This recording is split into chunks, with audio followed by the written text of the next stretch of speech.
This is the Meetinghouse with Dwight A. Moody. News, reviews, commentary, and conversation on religion and American life.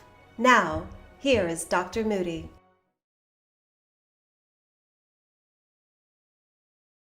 Meetinghouse, I'm glad to be here today, broadcasting from our studio in the western mountains of North Carolina, Hendersonville to be exact. We're broadcasting on the radio out of Brunswick, Georgia, and on the television platform of the St. Stephen's Missionary Baptist Church of Louisville, Kentucky. And you can catch us on my YouTube channel or on the Facebook page of the meetinghouse.net. I'm your host, Dwight A. Moody. I have 5 news stories today, as I always do, brought to you by Perfecto Coffee. 2 of my students at Georgetown College moved out to California, launched their own company last year, right as the pandemic was starting. And they're our sponsor. You can go to their website, perfectocoffeeinc.com, and order some coffee. I always give a bag of the coffee to all of my guests, and I'm going to do that today with my very special guest, a longtime friend of mine, a scholar, a preacher, an innovator, an influencer, the Reverend Dr. Mark Jefferson. Dr. Jefferson is assistant professor of homiletics. That's an academic word, which means preaching.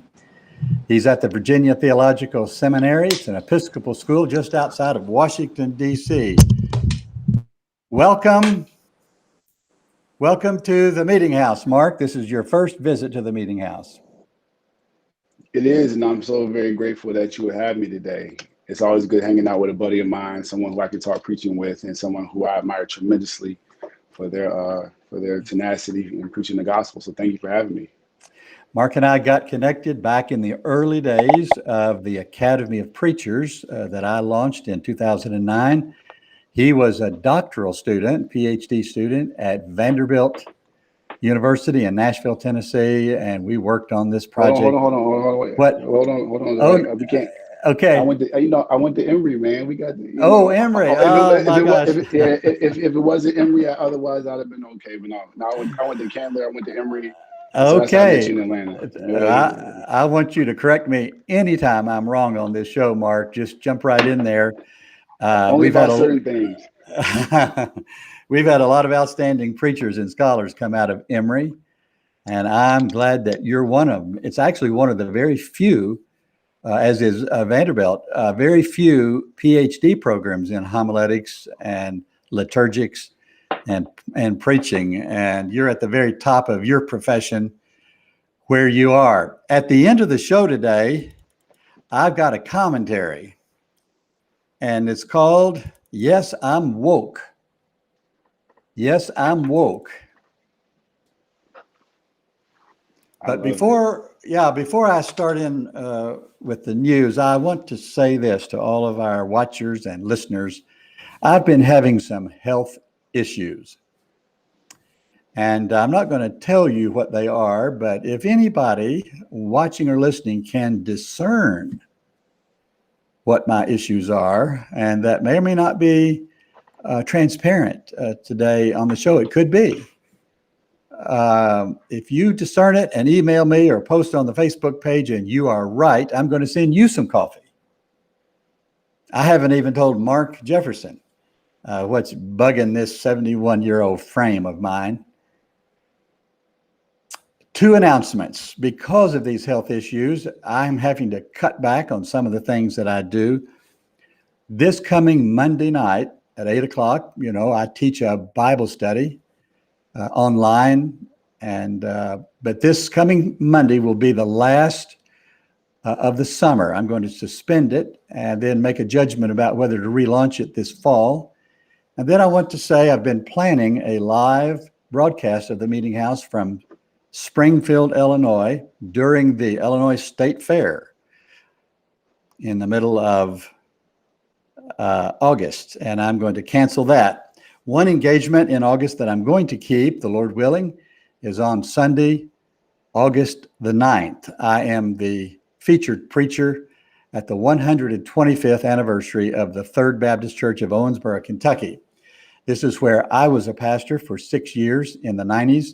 And as a matter of fact, I was the pastor when we celebrated the centennial, or the 100th anniversary of the church. And I am thrilled to go back, have many, many friends in Owensboro and in the church. And I hope I'm well enough, strong enough, and have the blessing of everybody in my family to make this journey. You all pray for me, will you? Okay, now the news. Now I've asked Mark to provide some running commentary on these news stories. I don't think he knows what the stories are yet, so he's hearing them just as you are. Number one, from Washington, D.C., a research group called Generation Lab polled young people, asking them about critical race theory, what they know about it, what they think about it,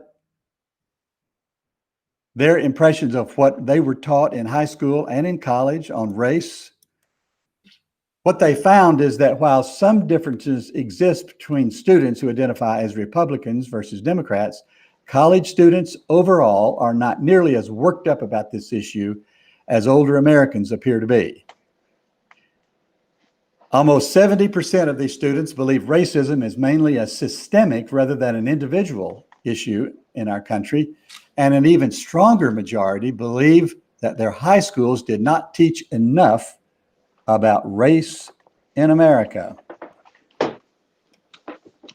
What say ye, Mark? I say that it's very interesting to watch the evolution of the conversation about critical race theory. It began to percolate in law schools in the 70s, Derek Bell and others, Kimberly Crenshaw, and they were trying to account for the legal framework of how Anglo-American and Anglo power works in the world. If you've never read God and Gold by Walter Mead, you would want to read that, because it talks about how through force and through economic commerce, a particular group of people that we call white were able to take control of the world as we come to understand it. So this furor, quote unquote, about critical race theory in many ways comes from the think tank engine up here where I'm at, passing this information out, because this has been out for, people brought this up. Matter of fact, in 2007, when President-elect Obama was becoming president, and they were trying to drag him into this whole critical race theory with Derek Bell thing back then. So this has been something that's been sitting in particular pockets of political and social thought for a while, but now it's being unfurled because of the ways in which people are having to account for why is the legal system, since this is a legal theory, why is this legal system failing particular groups of people?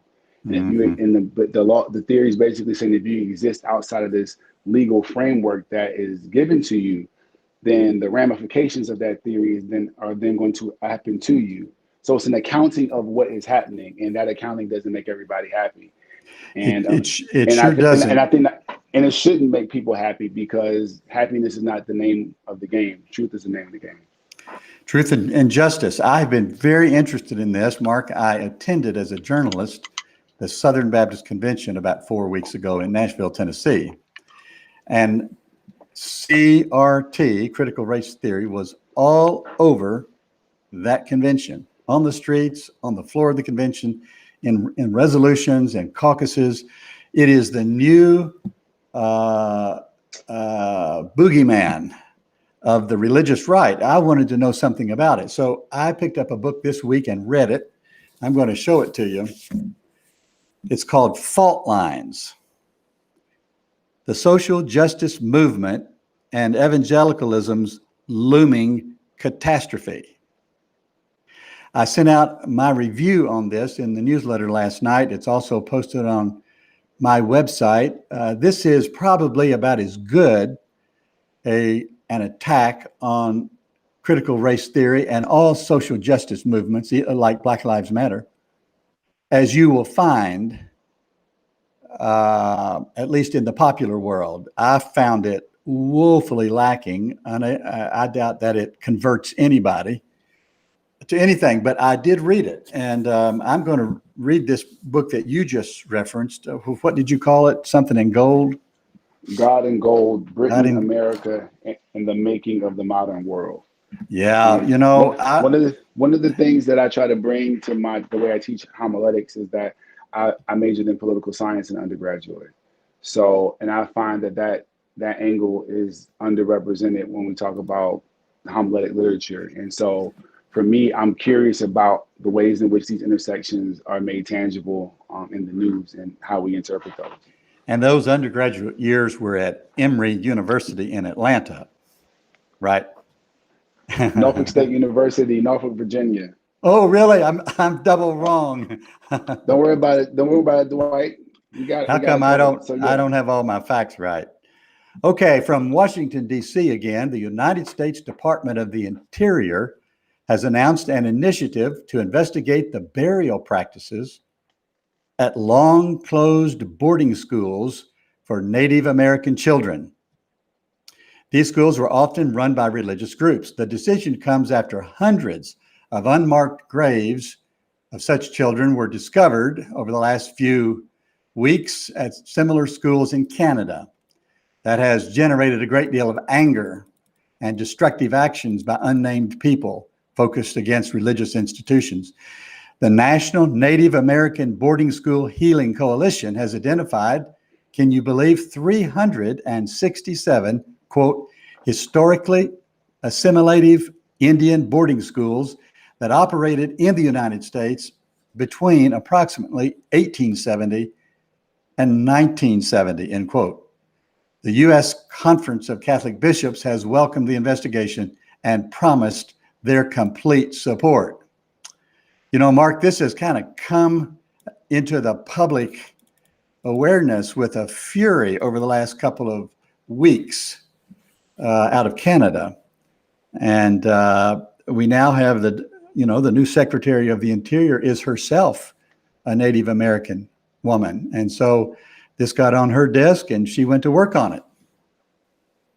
What do you think?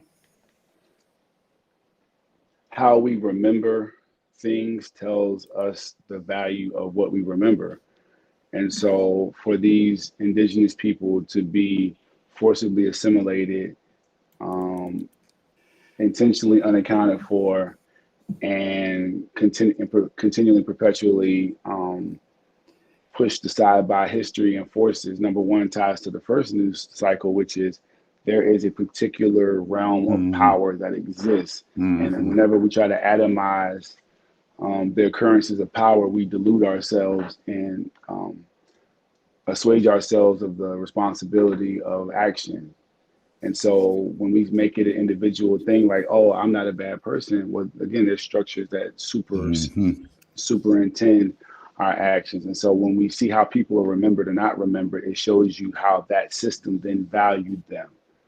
And so the question of how we remember people should continue to haunt us in very painful and helpful ways. You know, Mark, there came across my Facebook feed today a story about the Carlisle, Pennsylvania Indian School.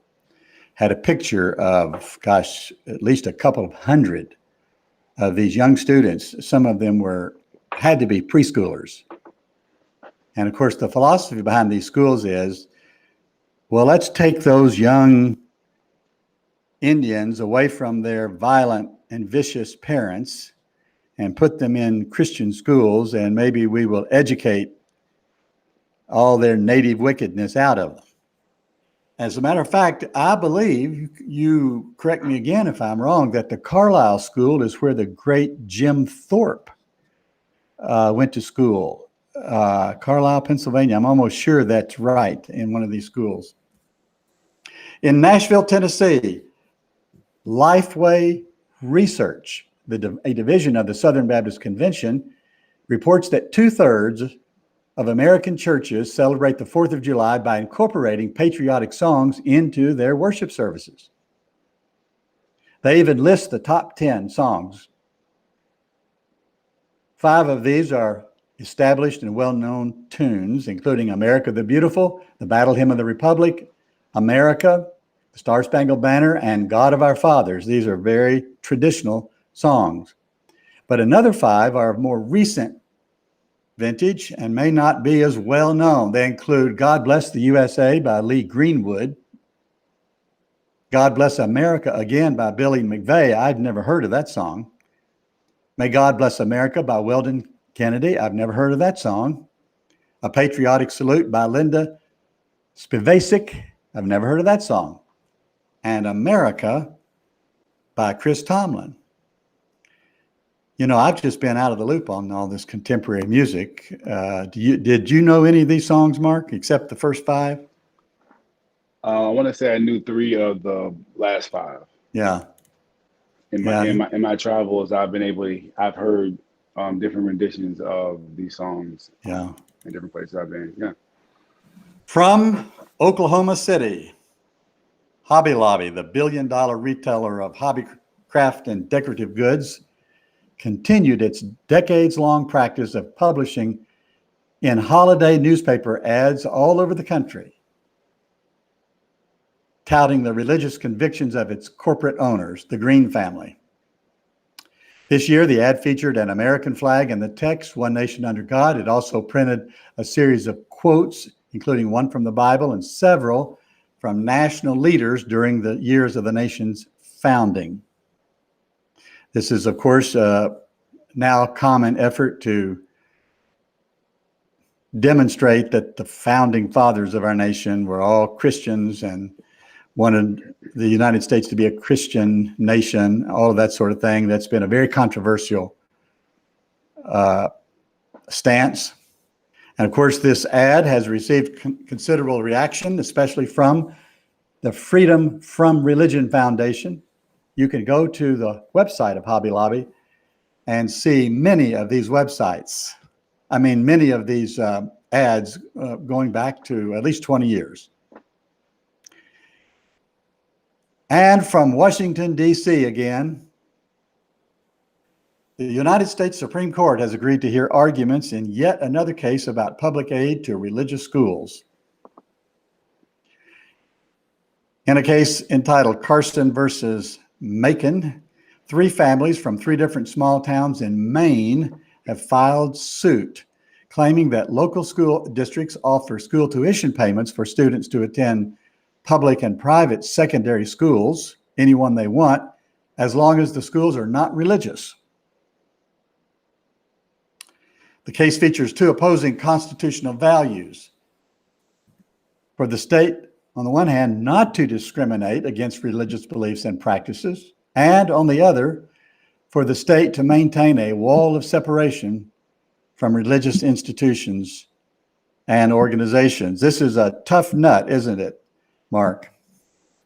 I think it's important that if the right to express oneself is something that we take seriously, we allow people to do that. Reaction doesn't necessarily make wrong.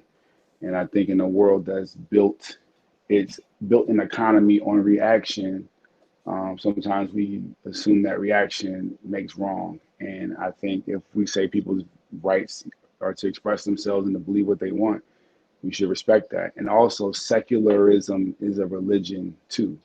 Right. And so when we talk about religions, the concept of religion and the ways we fight over it aren't going to resolve themselves. But if we're not able to be civil and find places of intersection, then we're going to have religious battles even when we're talking about not being religious. Yes, this is a very touchy thing, as you suggest. And of course, the Supreme Court over the last couple of years has more often than not ruled in favor of these religious groups. And now that the court is what I call a Catholic Supreme Court, 6 of the justices are Roman Catholics, and they have a long-standing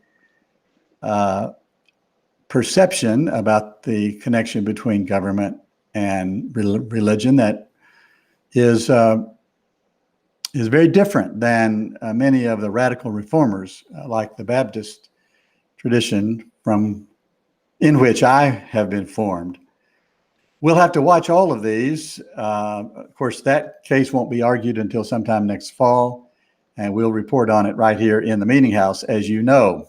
That's all the news, sponsored by Perfecto Coffee of California. Order some of their coffee, perfectocoffeeinc.com. I'm Dwight Moody in the Meetinghouse. I'll be back with Reverend Dr. Mark Jefferson in just a minute.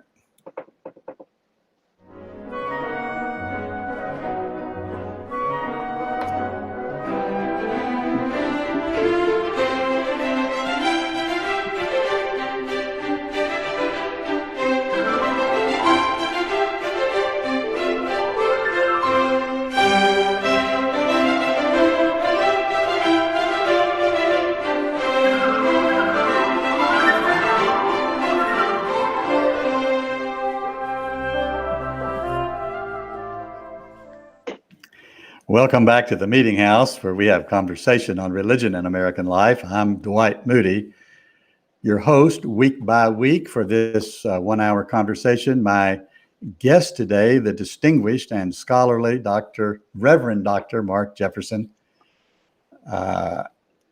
He is the assistant professor of homiletics or preaching at the Virginia Theological Seminary, just outside of Washington, D.C. I want to ask you first, as I've asked ministers for the last 15 months. All right. What has the pandemic done to the work and worship of the Episcopal Church? I have a twofold answer. So good.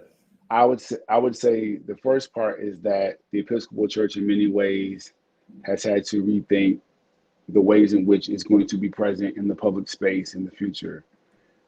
Public in terms of the international, national conversation, but even in terms of on the more concrete level, what does it mean to make community and form community in small towns, in rural parishes, in industrial, booming, corporate style church institutions, and all the places in between.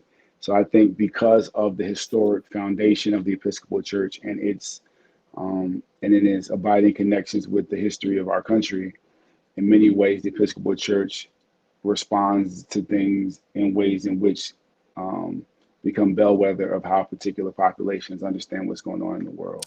So I think technology in many ways is one of those places where the church has realized that its connection and its opportunity to be of service to the world can definitely improve. And I think I've seen responses from parishes across the country in terms of wanting to be competent in how to do that. So I see signs of hope, but I also see places where there could be some support. Are most of the Episcopal churches open around the country? I would say it depends on the state. So there are some states where you can gather, but they ask you to mask. There's some places that are just getting back in the swing. There's some places that are starting to.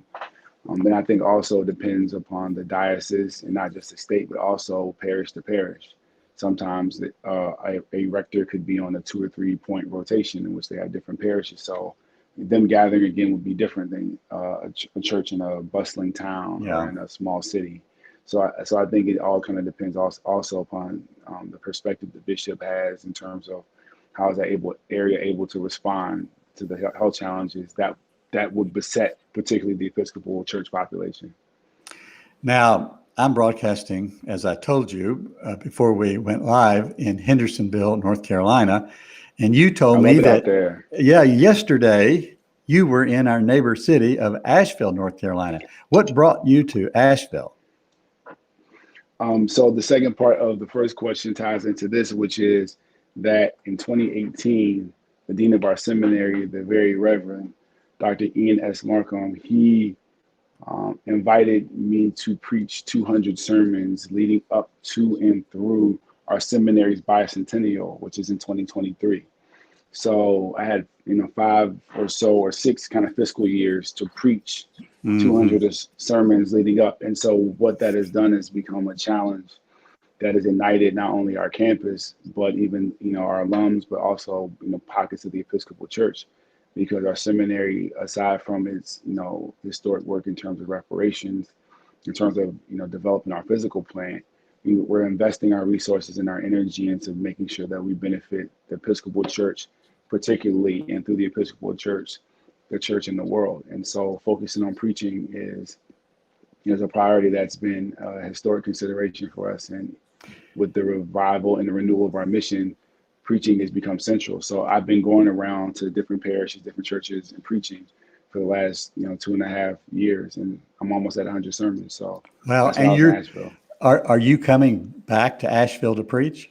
You know it. I'm coming back to Okay. Asheville. So I had a great conversation with Bishop McLaughlin out there, and we are looking forward to doing some deeper collaborations with our seminary in that diocese to strengthen preaching, not only in Western Carolina, but in that area.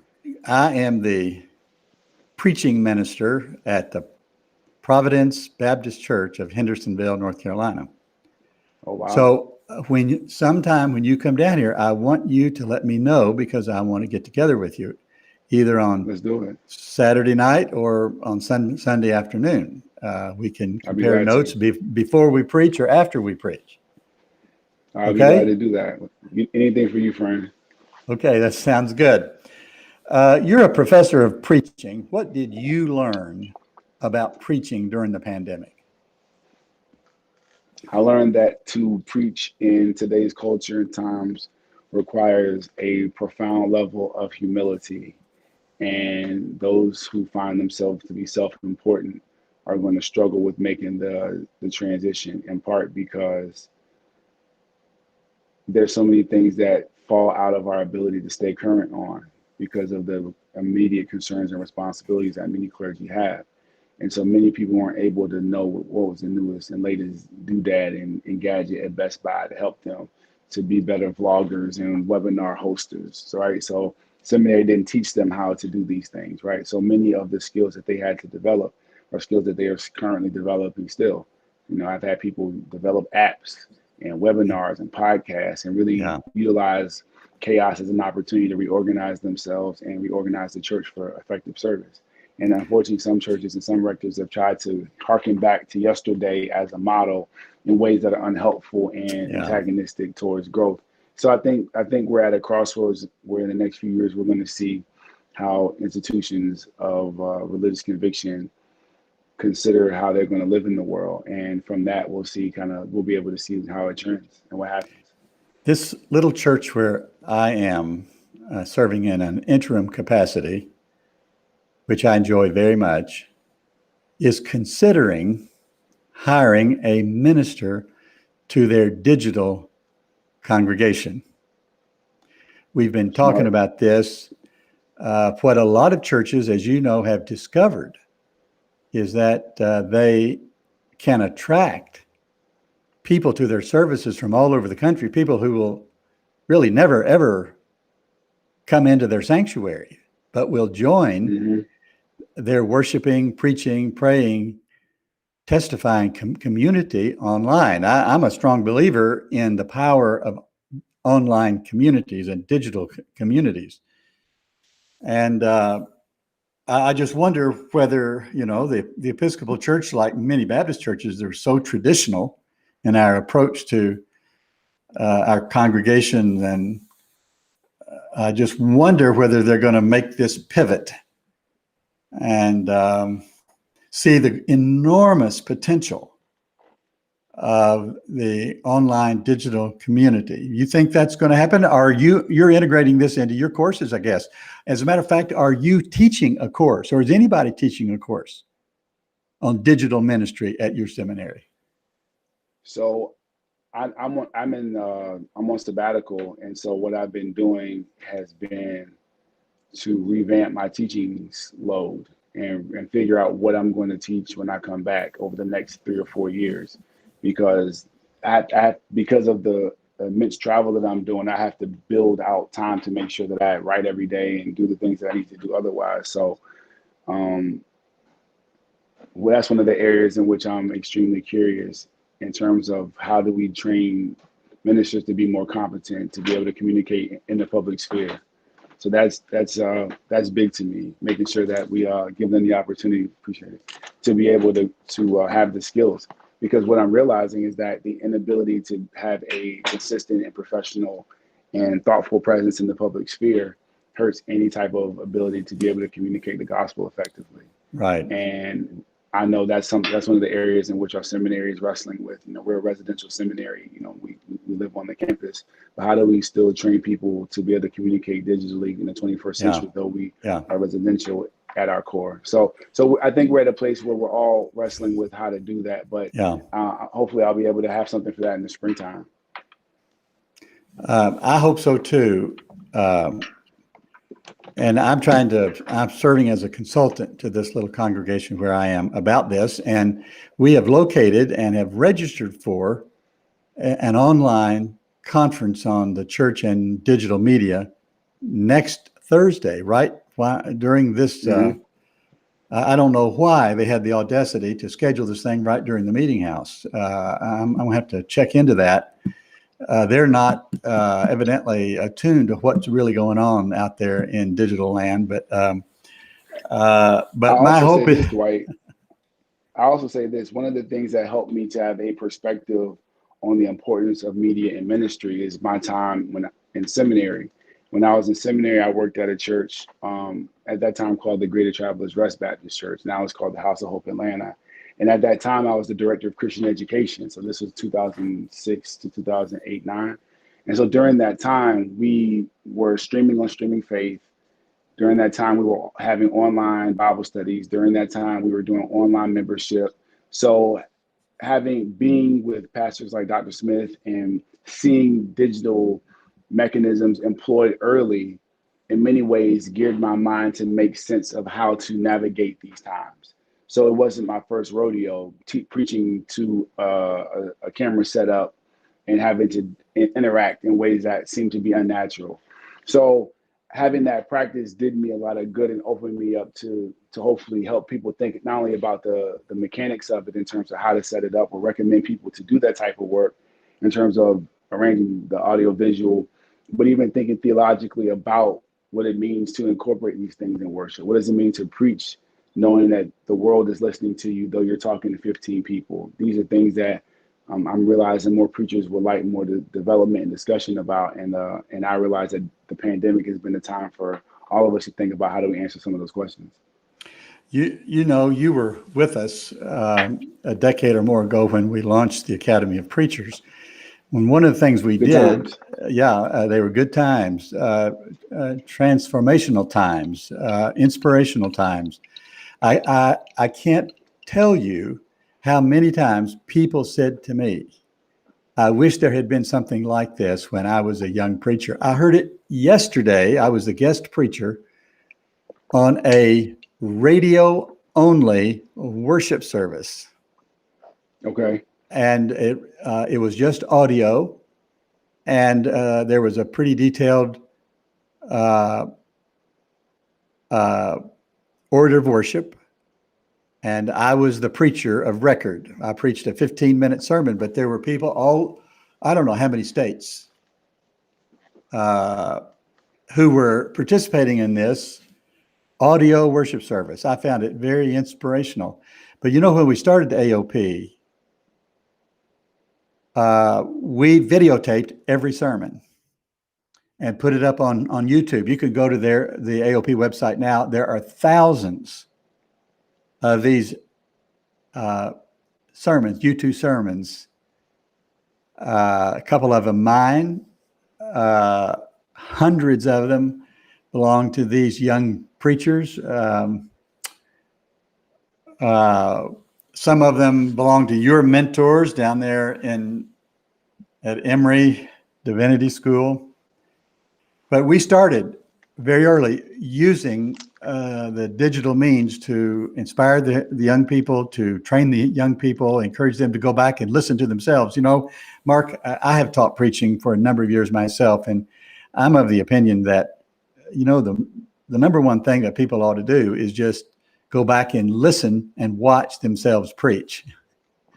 This is one of the great learning. It's painful. It's painful. Yeah, it's painful. A lot of people don't want to go through the pain of self-reflection. This is what I tell ministers when they ask me to do, private consultations. If you're not willing to face yourself, you won't know who the congregation is facing every week. That's right. You're exactly right. So that benign neglect of self-awareness doesn't make anybody better. If anything, it slows down the possibility to be a better preacher, because that's a blind spot that we're not willing to face. So hopefully people will be more attentive to that. From time to time, we have one of these young preachers who are now in their 30s and even in their 40s who will call me or write me and said, please take down my sermon off the YouTube. And we always do this, if they ask us, they're trying to get a church, maybe a call.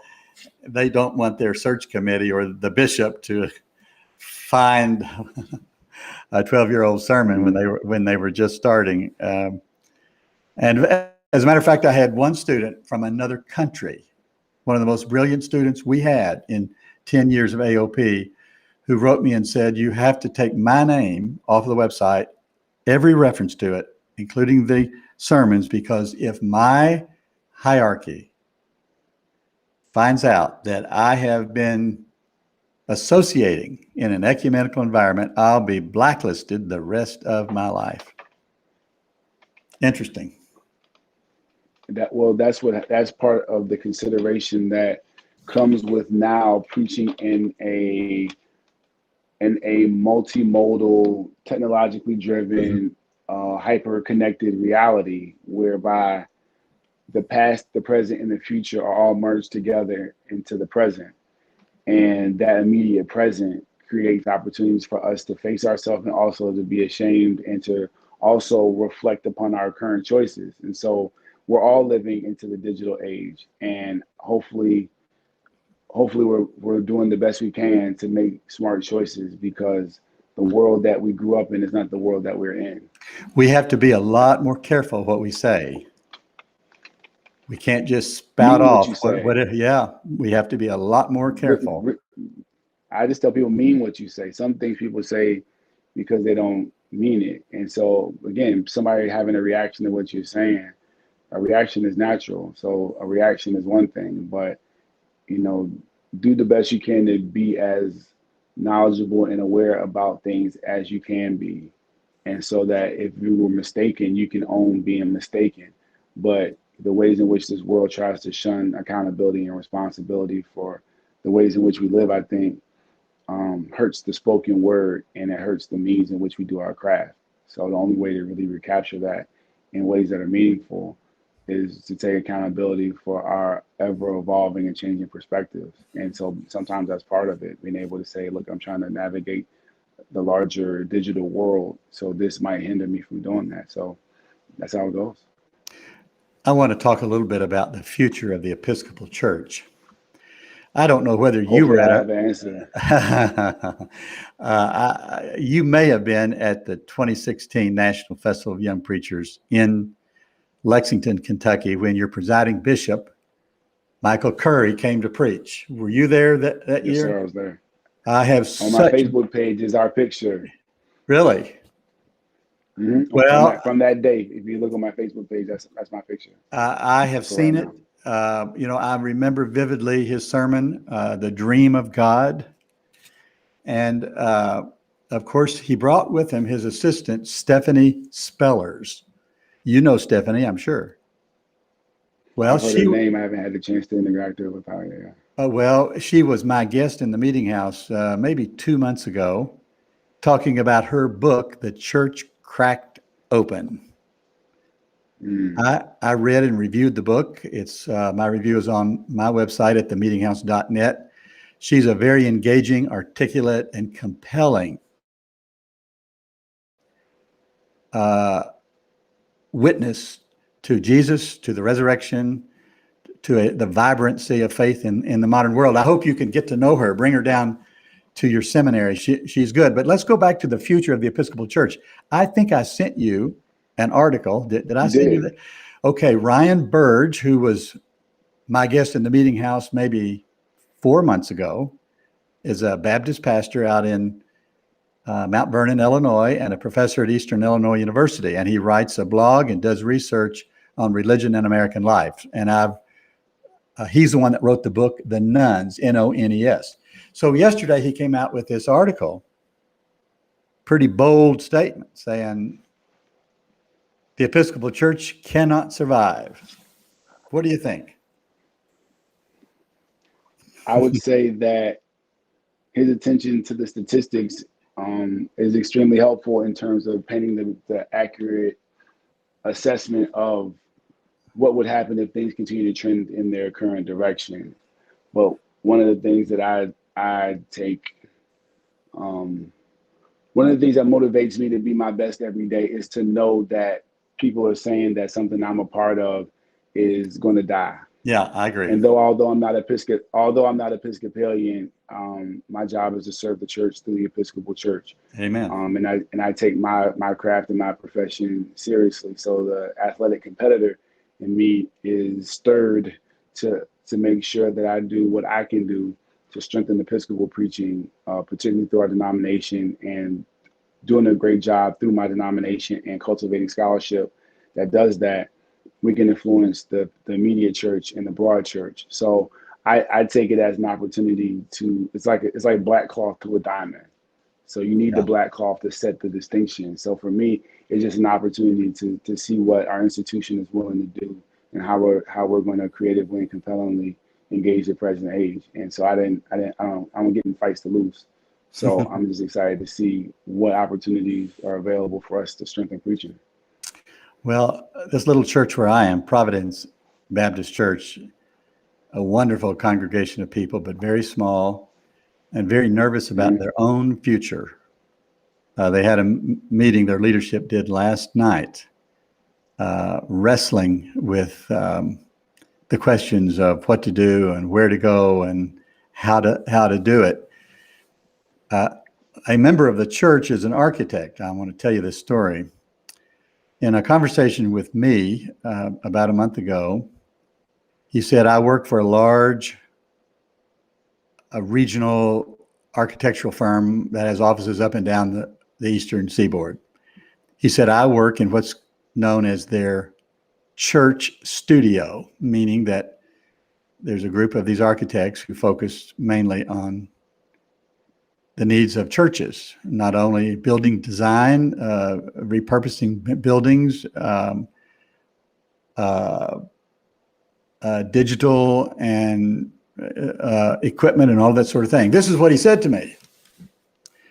He said, over the last 3 or 4 years, almost all of our work as consultants has been to help megachurches offload property and downsize their campus. You know, it's not just the small, struggling churches that are having to retool for the new age of American religious life. I grew up in an interesting constellation of churches. So my grandfather was a minister in the African Methodist Episcopal Church tradition. And so his church was a moderate size, middle to upper middle class African-American congregation. My grandmother, on the other hand, she went to a church called Rock Church, which is in Virginia Beach, which is a significant church in the Pentecostal charismatic world. That's where I saw T.D. Jakes. That's where I saw, all the big charismatic figures. And so growing up in one church space, which is a little more like the traditional space, and then also growing up in a 5,000 or so, rollicking Pentecostal megachurch, I understand the ways in which people develop religious meaning. But what is interesting to note is that our religious life and our economic, social life are all connected, and we don't make these connections. As inflation continues to rise, our churches get smaller in terms of size because the dollar doesn't go as far. The things that sustain our religious life are not able to sustain us in the same way. So the boom of the 90s has now met, the rapid inflation of 2021. And so now these congregations in these denominations are having to ask bigger questions about how are we going to relate what it means to be church in a world that doesn't need us to hold physical space in the ways of the past in order to be church. So I think it presents us an interesting dichotomy for small and big churches alike to wrestle with. I agree with that. I was talking with a church consultant just this last week, not this week, but last week, from Minneapolis, Minnesota. And we had a long conversation about this. He's working with several churches that are trying to decide whether to keep their doors open or sell their property and look for a different way to be church. And he asked me this question. He said, Dwight, have you heard about the micro church? Micro church. Well, I had to say no, at least not under that rubric, but I can pretty well guess what it is, and kind of a counterbalance to this wave of megachurches over the last 30 years that have dominated not just evangelical church life, but in many cases mainline. Lutherans have had some large churches. Mega is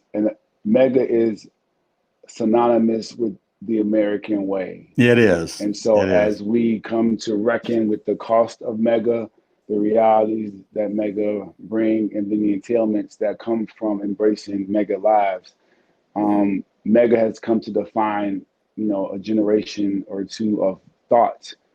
And now we're living post-mega. And I think post-mega requires Christians to be more personally accountable for their faith. Yeah. And the story of Jesus will go on. The concept of the mega church will come and go. So hopefully we haven't clung to the dust of this world too tightly. I have a friend who's been a member of one of the largest mega churches in the United States. And she said to me a few years ago, I'm tired of the big church. I just want a place that knows my name and will bring me a casserole when I'm sick. I loved it. I should write an article on that.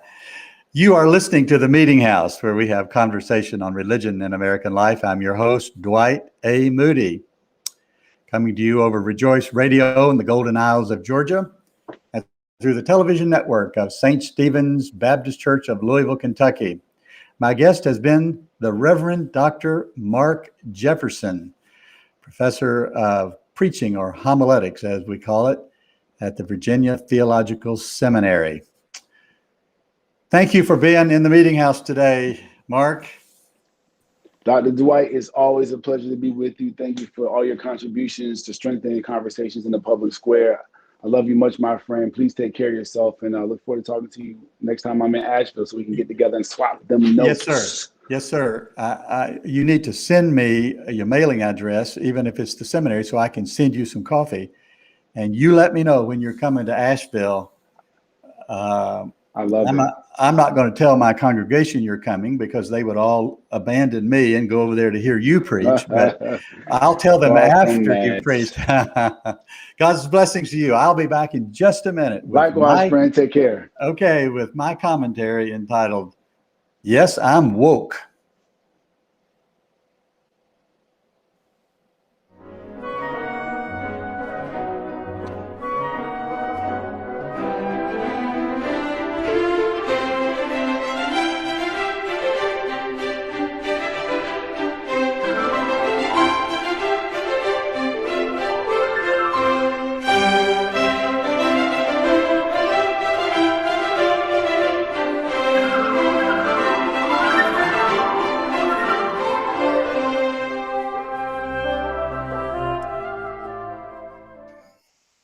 Yes, I'm woke, and I'm proud of it, and embarrassed at the same time. But mostly, I don't see what all the fuss is. I don't understand why there's such resistance to being awakened to a history that has been hidden from so many of us for so long.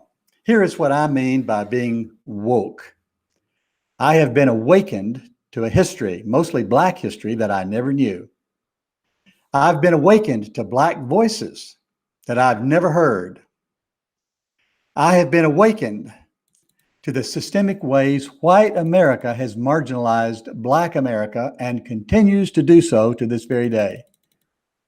I don't understand why this is so terrible, according to some people. Why is it being denounced as anti-American and anti-Christian? Why is it a threat to anybody, anywhere? A few years ago, I found myself in Galveston, Texas. My son was living there and I was visiting him. While there, I read in the local newspapers about the traditional reenactment of a supposedly famous event that occurred in June of 1865, 2 months after Robert E. Lee surrendered to Grant at Appomattox to end the Civil War. They called this celebration Juneteenth. I had never heard of it. I had successfully completed 24 years of education, 24 years, and had never heard of Juneteenth. At least I have no memory of it. With a few hundred people, I attended the commemorative service at the AME Church on Broadway, a sanctuary, a congregation known as Reedy Chapel. I sat on the back row in front of what turned out to be the color guard. There were 6 men dressed in Civil War era Union uniforms, blue. Later, they led the parade to the courthouse. There was, in the service in the church, there was music, drumming, and singing, and there were speeches. I even think there was some dancing. Then we gathered outside in the slightest of rain to walk the half-dozen blocks to a site near the original courthouse where what is known as General Order Number 3 was read. It was all new to me, as was the news of the Tulsa Race Massacre. A friend of mine sent me 4 books and a paper he wrote. And a pastor friend in Tulsa sent me a link to his interview with the chairman of that centennial commemoration. I later learned from a map posted on Facebook that such massacres happened in cities across the country, mobs of white people killing scores of Black people. I had never heard of it. Along the way, I read some books. The Half Has Never Been Told, Slavery and the Making of American Capitalism, by a scholar named Edward E. Baptist. Good name. Another book, From Here to Equality, Reparations for Black Americans in the 21st Century, by what I think is a husband-wife team, William A. Darity Jr. and A. Kirsten Mullen at, I believe, the University of North Carolina at Chapel Hill. And then that best-selling book by Isabel Wilkerson, Caste, The Origins of Our Discontent. I reread Uncle Tom's Cabin, which I had not read in decades. I read its companion volume, The Road to Dawn, Josiah Henson and the story that sparked the Civil War. I was interested in it because Josiah Henson was a slave in Owensboro, Kentucky, where my dad is from, where I was a pastor, where I'm going to preach in just a few weeks.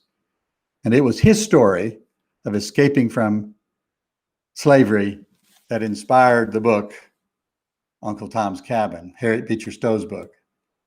On my table beside my bed are these books, The Tears We Cannot Stop, A Sermon to White America by Michael Eric Dyson. The Underground Railroad by Colson Whitehead. They're making a movie out of that. The Warmth of Other Suns, the epic story of America's Great Migration, which Isabel Wilkerson wrote before she wrote the book Caste.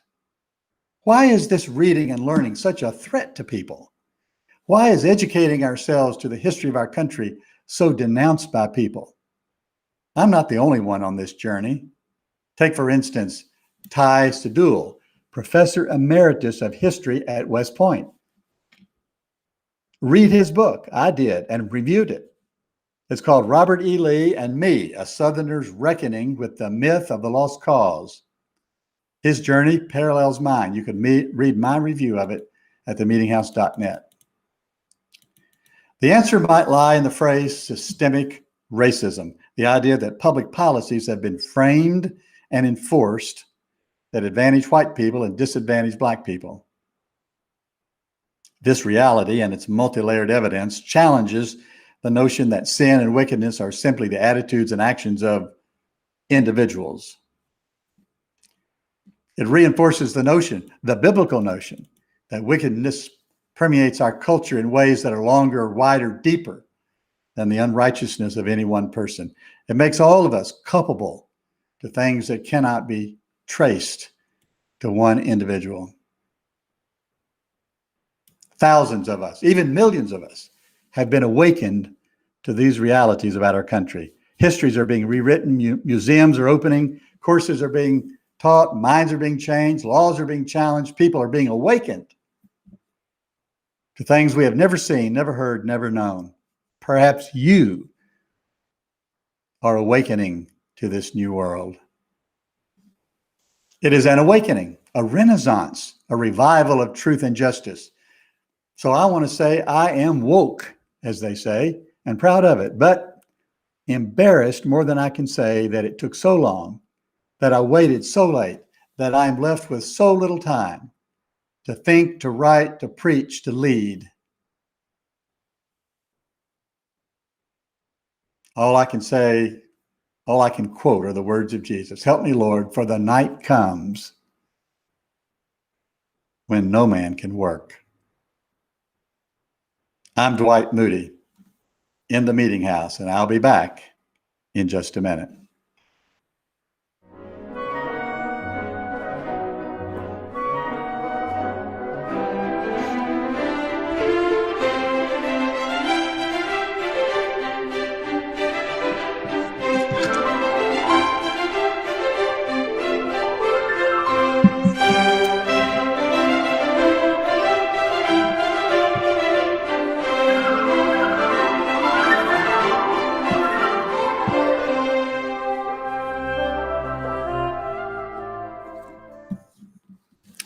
You're in the Meetinghouse. You've been in the Meetinghouse for the last 55 minutes with me, your host, Dwight A. Moody.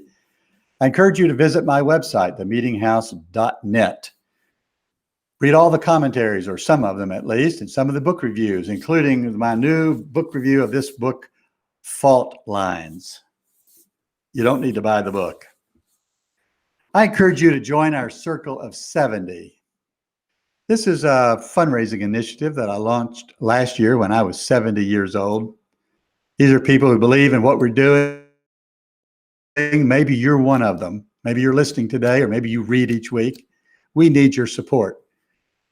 For the first 6 months of this year, we set a budget goal of $20,000. We raised just shy of $22,000. And I'm grateful, I'm thrilled that we've met all of our expenses.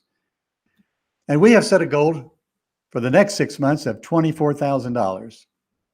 And I'm asking you to make a gift. We had 28 donors in the first 6 months. I hope all 28 of those donors will give again. Maybe you're one of them. But I hope we can find another 28 or more that would give us 70, what we call the Circle of 70. You can go to themeetinghouse.net/support for directions on how you can give. I announced at the beginning of the class that this coming Monday night, I'm going to teach my class, but then I'm going to suspend it due to some health issues that I've been having. So don't register for that, as I've been appealing. You can go to our website at the podcast and listen to all of our shows, including this one. It'll be up and ready later tonight. I want to thank my engineer, Everett Armstrong, down there in the Golden Isles of Georgia, and Alex Mattingly in Kentucky, the Bluegrass State. Thank all of you for listening. Thank you for your interest. Follow me on Twitter at Dwight A. Moody. I'm up to 418, making progress. But until next week, be safe, do justice, love mercy, get a vaccine, drink some coffee, order some Perfecto coffee, send a donation to the Meetinghouse. If you have discerned what my health issue is, send me an email or a phone call or a text. And if you're right, I'll send you some coffee. I encourage you to pray for the soul of America. Be kind to everyone. You know, the gospel tells us, be ye kind one to another. Just about the first verse of scripture any of us learned. Let God fill your heart with gratitude. Thank you for listening. In the Meeting House, I'm Dwight A. Moody. Have a great day.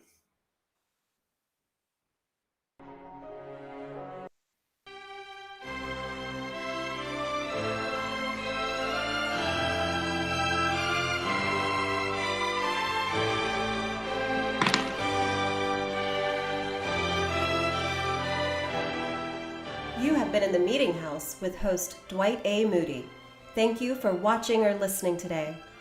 Visit our website at themeetinghouse.net for more news, reviews, commentaries, and conversation on religion and American life.